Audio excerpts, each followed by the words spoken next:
જૂનાગઢના વંથલીના રવની ગામના ગુજસીટોકના આરોપી જેલબંધ રહેલા અમીન શાહ દ્વારા 10 લાખની ખંડણી માગવાનો મામલો પોલીસ મથકે પહોંચ્યો હતો અને અમીન શાહની ગેંગના બંને સાગરીત અને બંને આરોપીઓ ફરિયાદી અમીન સાથે મોબાઈલમાં વાતચીત કરાવીને 10 લાખની ખંડણી માગી હતી।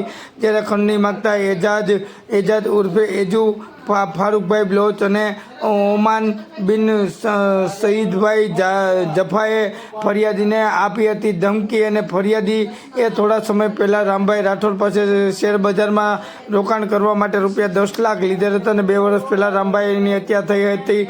તે પહેલાં હત્યા પહેલાં ફરિયાદીને હીરાભાઈ વાંદાની હાજરીમાં ₹10 લાખ રામભાઈને પરત કરેલ હતા, પરંતુ રૂપિયા પરત આપી દીધા હોવા છતાં સુરત જેલમાં બંધ રહેલા ગુજસીટોકના આરોપી અમીન શાહ પોતાની ગેંગના એજાજ અને ઓમાન બિન અને ફરિયાદીના ઘરે મોકલી અને ફરિયાદીના પરિવારનું અપહરણ તેમજ પિસ્તોલ જેવું હથિયાર બતાવી જાનથી મારી નાખવાની ધમકી આપતો હતો અને પોલીસે જૂનાગઢના આ એજાજ બ્લોચ તેમજ ઓમીન જફાઈની ધરપકડ કરી અને સ્થળ પર લઈ જઈને રિકન્સ્ટ્રક્શન કરીને પંચનામું કરી અને તેઓને 2 હાથ જોડાવી અને અમીનને જેલબંધ રહેલા અમીનને પણ ટ્રાન્સફર વોરંટથી જૂનાગઢ લાવવાની કાર્યવાહી પોલીસે હાથ ધરી છે। અને આ આરોપીએ ક્યાં જેલમાંથી ક્યાં ખોટા કામો કર્યા છે, ક્યાં ખંડણી માગવાના ગુનાઓ છે ને આના જે સાગરીતો છે તેમણે અગાઉ ક્યાં ગુના કર્યા છે, તેમની શું એમો છે તે સહિતની તમામ પદ્ધતિ પોલીસે હાથ ધરી છે અને આ તમામ આરોપીઓ સામે ફરી પાછા ગુના દાખલ કરીને કડકમાં કડક સજા પડશે તેવા પોલીસ કોર્ટમાં કાગળો પેસ્ટ કરશે તેમ જણાવ્યું હતું।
સાહેબ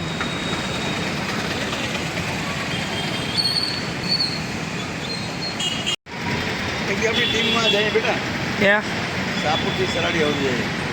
હલો સર્વે ચાલુ થઈ ગયું બેટા. હાલો સાહેબ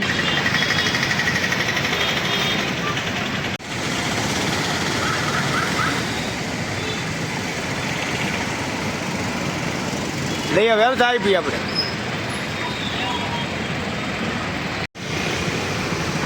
દ્વારા આ ગુનાની બી ડિવિઝન પોલીસ સ્ટેશનમાં તાત્કાલિક ગુનો દાખલ કરાવવાની કાર્યવાહી હાથ ધરવામાં આવી, જેમાં ફરિયાદી ધવલ પાઠક દ્વારા આ જે કુખ્યાત આરોપી છે અમીન શાન તેને ટેલિફોનિક એઝાઝ ઉર્ફે એજુના ફોનથી વાત કરી અને 10 લાખ રૂપિયાની ખંડણી માગેલી. જો આ રૂપિયા આપવામાં નહીં આવે તો તેના પરિવારના સભ્યોને અને આ ધવલ પાઠકને જાનથી મારી નાખવાની કે તેનું અપહરણ કરવાની ધમકી આપેલી. જે તે સમયે પિસ્તોલ જેવું હથિયાર બતાવેલું તેવી ફરિયાદીએ હકીકત જણાવેલું. બનાવની ગંભીરતાને ધ્યાન રાખી અને પોલીસ અધિક્ષકશ્રી દ્વારા આ ગુનાની તપાસ જૂનાગઢ ક્રાઇમ બ્રાન્ચને સોંપવામાં આવેલી, જે ટેકનિકલ સર્વેલન્સ અને હ્યુમન સોર્સિસના આધારે જે નંબરોથી કોલ થયેલા આ તમામ વિગતો ફરિયાદી પાસેથી મેળવી ક્રાઇમ બ્રાન્ચ પીઆઈસી પટેલ સાહેબ અને તેમની ટીમ દ્વારા જે રવની ગેંગનો આરોપી અમીન શાનના અન્ય સાગરીતો એજાઝ ઉર્ફે એઝુ તથા ઓમાન બિન સઈદભાઈ જાફાઈ આ બંનેને આજરોજ રાઉન્ડ અપ કરેલા અને ત્યારબાદ છે તેમને ગુનાના કામે પૂછપરછ કરી ઘટના સ્થળે લઈ જઈ અને તેનું રિકન્સ્ટ્રક્શન પંચનામું કરવામાં આવેલું છે. આ ઉપરાંત આ બંને આરોપીઓ પાસેથી 2 મોબાઈલ ફોન તથા ગુનાના સમયે વપરાયેલ એક્ટિવાસી કબજે કરવામાં આવેલ છે. સાથે સાથે તેમના રિકન્સ્ટ્રક્શન પંચનામા બાદ તેમને આગળની કાર્યવાહી હાથ ધરવામાં આવેલી છે. અન્ય આરોપી અમીન શાન જે ગુસ્સીટોકના ગુના હેઠળ હાલ સુરત ખાતે જેલમાં હોય તેને પણ ટ્રાન્સફર વોરંટના આધારે વહેલી તકે અટક કરવા માટેની તજવીજ ક્રાઇમ બ્રાન્ચ દ્વારા હાથ ધરવામાં આવેલ છે. હાલ તેમના છે ટેલિફોનિક કોન્ટેક્ટ થયેલો છે. આ દિશામાં પણ તપાસ શરૂ છે કે જેલમાં રહેલા કુખ્યાત આરોપી પાસેથી મોબાઈલ આવ્યો કઈ રીતે, એ દિશામાં પણ ક્રાઇમ બ્રાન્ચ દ્વારા તપાસ હાથ ધરવામાં આવેલ છે. અમીન શાન હાલ ગુસ્સીટોકના હેઠળ છે સુરત ખાતે લાજપોર જેલમાં છે. અમીન શાન વિરુદ્ધ ભૂતકાળમાં પણ જૂનાગઢ જિલ્લાના અલગ અલગ પોલીસ સ્ટેશનોમાં ખંડણી, મર્ડર, મારામારી, એટ્રોસિટી, પ્રોહિબિશન, આર્મ્સ એક્ટ એવા અનેક પ્રકારના ગુનાઓ દાખલ થયેલા છે અને ગુનાહિત ભૂતકાળ ધરાવે છે. તેના દ્વારા અગાઉ પણ આવી રીતે ફોન કરી અને ખંડણી માંગવાના જે કૃત્ય કરેલા છે. આમ ગુનાહિત ઇતિહાસ ધરાવે છે અને હાલ તેના ગુસ્સીટોકના તહત છે એ જેલમાં બંધ છે. બીજા સાથીઓ પકડાયા એમાં કોઈ ગુના એઝાઝ ઉર્ફે એઝુ વિરુદ્ધ પણ અગાઉ મારામારીના ગુનાઓ દાખલ થયેલા છે. પ્રોહિબિશન અંતર્ગત પણ તેના વિરુદ્ધ છે જૂનાગઢ શહેરમાં છે અલગ અલગ પોલીસ સ્ટેશન પર ગુના ધરાવે છે. તમારા નામથી શું બનાવ બન્યો? મારું નામ ધવલ જુગલભાઈ પાઠક છે. મારા મિત્ર સાથે 2017માં પૈસાની લેતી દેતી હતી શેર બજાર બાબતે. એ પૈસા મેં મારા મિત્રને પાછા આપી દીધા 2021-22ની અંદર. હવે એ ભાઈ જે છે એમને એક્સપાયર થઈ ગયા છે, 2 વર્ષ થયા. એમનું નામ લઈને મારી ઓફિસે 21/7 એજાજભાઈ કરીને આવેલા અને એમ કીધું કે આ પૈસા અમારે લેવાના છે, તમે રવનીવાળા અમીનભાઈ હારે વાત કરી લ્યો. મેં ફોનમાં વાત કરતા મેં જણાવેલું કે મારે પૈસાની લેતી દેતી પૂરી થઈ ગઈ છે, મેં અમને પૈસા એમની હયાતીમાં આપી દીધા છે. છતાં એ લોકોએ કીધું કે ના, પૈસા તો તારે અમને આપવાના જ રહેશે અને એ પૈસા અમારે જોશે જ, એમાં નહીં ચાલે. જે પૈસા મેં આપી દીધા હતા એ પાછા કહી દેવાની વાત જ નહોતી, એટલે મેં અમને ના પાડી દીધી મારે કોઈ પૈસા આપવાના નથી. એ લોકો અવારનવાર મને ફોન કરતા હતા. મારી ઓફિસે 2 વાર આવ્યા, ઘરે 5-6 જણા આવીને મને ધમકાવ્યો કે પૈસાની તૈયારી રાખજે, નકર અમે સારા માણસો નથી, અમારી ઉપર આટલા કેસ થઈ ગયા છે, તો હજી તું કરી લે તો અમને કાંઈ એમાં ફેર નથી પડતો, પૈસા તો તારે આપવા જ પડશે. એ રીતે જબરદસ્તીથી પૈસા કઢાવવાની વાત એ લોકોએ કરેલી છે.